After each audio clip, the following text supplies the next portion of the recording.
দাখিল পরীক্ষা ২০২৫, বিষয় কোরআন মাজিদ ও তাজবিদ। বহু নির্বাচনী প্রশ্নের সঠিক উত্তর। আল মাসিহু কার উপাধি ছিল? ঈসা আলাইহিসসালাতু ওয়াসসালাম। হযরত জাকারিয়া আলাইহিসসালাম মারিয়াম আলাইহিসসালামের কেমন আত্মীয় ছিলেন? খালু। আল মুস্তাগফিরিনা বিল আসহার দ্বারা কারা উদ্দেশ্য? তাহাজ্জুদ আদায়কারীগণ। পরবর্তীতে একটি উদ্দীপক। আরমান তার নিজ গ্রামে বহুমুখী যুব কল্যাণ সমিতি নামে একটি স্বেচ্ছাসেবী সংগঠন গড়ে তোলে এবং অফিস খরচের নামে শতকরা 10% অতিরিক্ত টাকা গ্রহণের শর্তে প্রত্যেককে 10,000 টাকা করে ক্ষুদ্র ঋণ প্রদান করে। তো শরীয়তে আরমানের কর্মের হুকুম কি? হারাম। এক্ষেত্রে আরমানের করণীয় হলো কাজটি যথাযথভাবে চালিয়ে যাওয়া,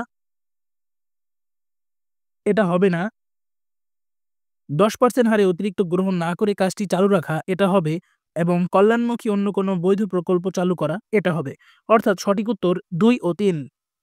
খলিফা শব্দের অর্থ কি? প্রতিনিধি।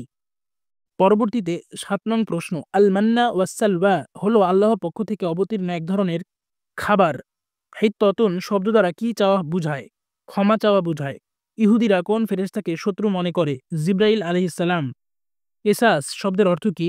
সমপরিমাণ করা। মাজদার মুকদ্দাসুন এর কি? আত্তাক আত্তাকদিসু। পরবর্তীতে 12 নং প্রশ্ন। কদ কানা লাকুম আয়াতুন ফি ফিআতাইনিল তাকাতা। আয়াতাংশে কোন যুদ্ধের প্রতি ইঙ্গিত করা হয়েছে? বদরের যুদ্ধ। সামাওয়াতুন শব্দের একবচন কি? সামাউন। হারুত মারুত হলে দুজন ফেরেশতা। পরবর্তীতে 15 নং প্রশ্ন। ওয়াহুম লা ইউজলামুন আয়াতাংশে লা টি কোন প্রকারের হরফ? লায় লায় নাফি লায় নাফি এটা। পরবর্তীতে 16 নং প্রশ্ন। নিচের কোনটি জমা মুজাক্কার গয়েবের সিগা? ইউখাদিউন। আল গমামু শব্দের অর্থ কি? মেঘমালা। আল হাওয়ারিয়ুন বলে কোন নবীর উম্মতকে বুঝায়? ঈসা আলাইহিস সালাম। পরবর্তীতে একটি উদ্দীপক। আব্দুল জব্বার মিয়া অনেক সম্পদের মালিক হওয়ায় তার উপর হজ ফরজ। একজন সামাজিক নেতা হিসেবে তিনি অন্যদের হজের পরামর্শ দিলেও নিজে হজ পালন করেন না। তো আব্দুল জব্বার মিয়ার কর্মের সাথে কাদের চরিত্রের মিল রয়েছে? মুনাফেক। এক্ষেত্রে আব্দুল জব্বার মিয়ার করণীয় কি? করণীয় হচ্ছে দ্রুত হজ করা, কৃতকর্মের জন্য মহান আল্লাহর নিকট ক্ষমা চাওয়া। ওয়াল্লাহু বিকুল্লি শাইইন আলিম আয়াতাংশে আল্লাহু শব্দটি মাহাল কি হয়েছে? মহল্লে আরাব হচ্ছে মারফু। নুনে সাকিন ওয়া তানবিন এর হুকুম কয়টি? 4টি। 23 নম্বর প্রশ্ন। আফদলুল ইবাদাতি তিলাওয়াতিল কুরআন কার বাণী? এটা হচ্ছে নবীর বাণী। নিচের অনুচ্ছেদটি পড়ো এবং 24 ও 25 নং প্রশ্নের উত্তর দাও।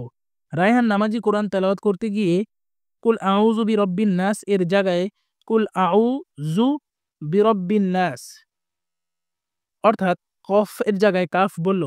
তো তেলাওয়াত করলো। তেলাওয়াতে রায়হান ইলমে তাজবিদ এর কোন বিষয়কে ভুল করেছে? মাখরাজ। রায়হানের তেলাওয়াতের ফলে তার কি হবে?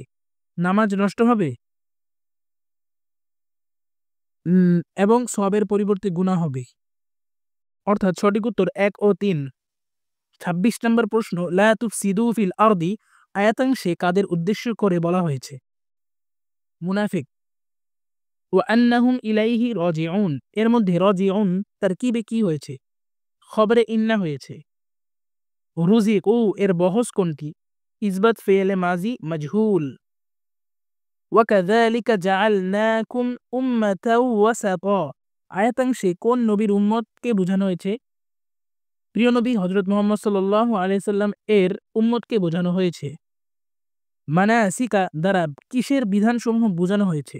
হজের বিধানসমূহকে বোঝানো হয়েছে। সকলকে ধন্যবাদ। আসসালামু আলাইকুম।